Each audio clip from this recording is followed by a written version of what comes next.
Welcome back. We are talking with expert butcher experts. Yeah, I got you as expert. Hey. Is that all right? I'm 20 miles from home. I guess I qualify, right? Rusty Field is here, and we were talking about, we've kind of been dissecting what organic is when it comes to the meat that you buy, and that is the number one misperception that people have, is what is organic. The next question we have is, what is free range though? So this is when I asked you, what would you go buy if you walk into a grocery store or to a butcher shop? What does the butcher order or look for? One thing I'm looking for is marbling, of course. That's where the flavor's at. A lot of people want no marbling at all, which means to me no flavor. The fat is what makes it Exactly. good. There's a difference between outside fat, you know, where it might be that thick On the or outside whatever. of the, okay. Right, Which you versus should trim. marbling. Okay. Right, And right. you said the marbling is really what makes that good cut of meat. Right, that's where your flavor's coming from, and the tenderness as well. Right, so you'll look for that. What else do you, of all these buzzwords of no grain, genetic engineering, what buzzword are you gonna walk up to the counter and ask for?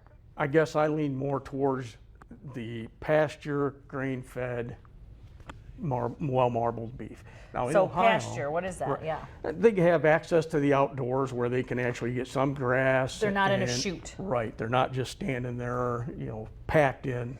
Because tight. that's the other area is this humanely, raised. Right. Okay, so that's kind of the free range idea. Humanely, we should address that because humane handling of animals is in everybody's best interest, not just the consumers. It's in my best interest as a butcher and meat provider. If you don't handle that animal properly, you're going to have bruising from mistreating it. Another thing that a lot of folks don't understand is what they call a dark cutter. If you've ever been in the market and you see one steak looks really maybe a darker, deeper red, especially out here where maybe the farmer's raising 4 or 5 steers together versus a big feeding lot like IBP XL, the big feeding lots, they come to market and get ready to be slaughtered. Well, now all of a sudden they're in with several other animals. They get worked up a little bit and anxious. That causes the blood to flow faster and stays in the meat. That's what we refer to as dark cutters. And that's not good. Nothing wrong with that. It's just not eye appealing. If you're looking at a pink steak versus a dark red, you're probably going to go more towards the pink because you think it's fresher and better. Not necessarily. So but, that's not indicative of the actual cut that you're right, getting. right. That's just, like humans, when they get worked up, the adrenaline flows. And so when it comes to grass-fed, you like a mixture of grass-fed and corn-fed so that they get some of the grass-fed. Right, right. Grass-fed in itself, if you look at the definition of grass-fed, there again is most of their diet is coming from grass.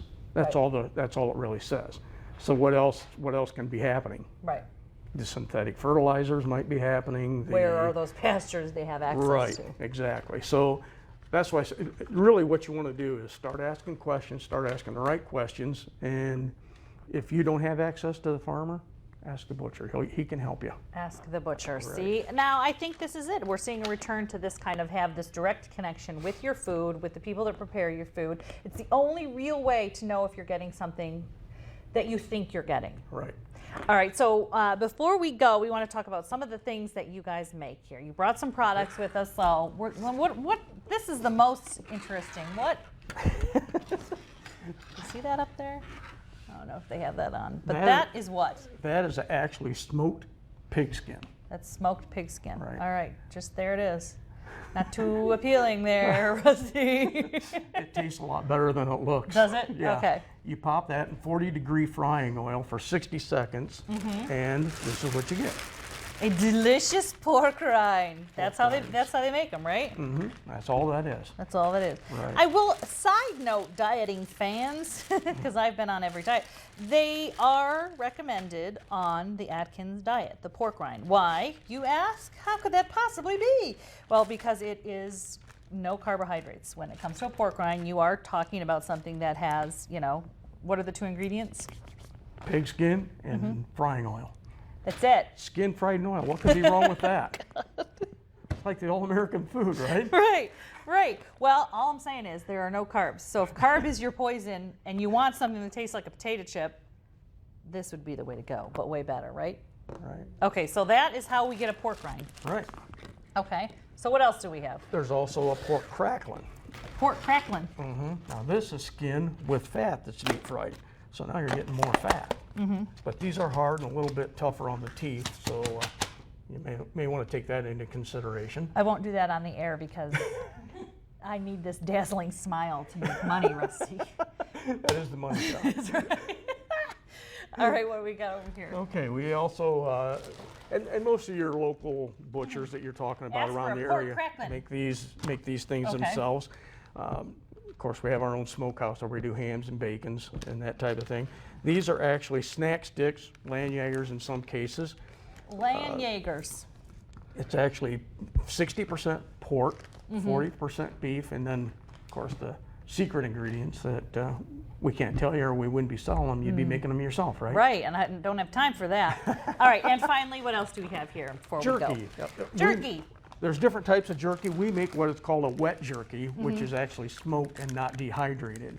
So it's usually thicker, juicier. There you go.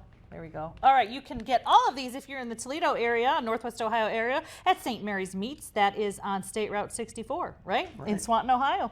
An Assumption, actually. In Assumption. You All right. know where Assumption's at. I do. I assume I do. Okay, so also you can visit their website, stmarysmeats.com. Correct. When we come back, we are going to shift complete gears to talk to a fashion expert vegetarian. I know. I don't know. Who planned this? And I didn't wear white. You will now after this segment. Stay tuned.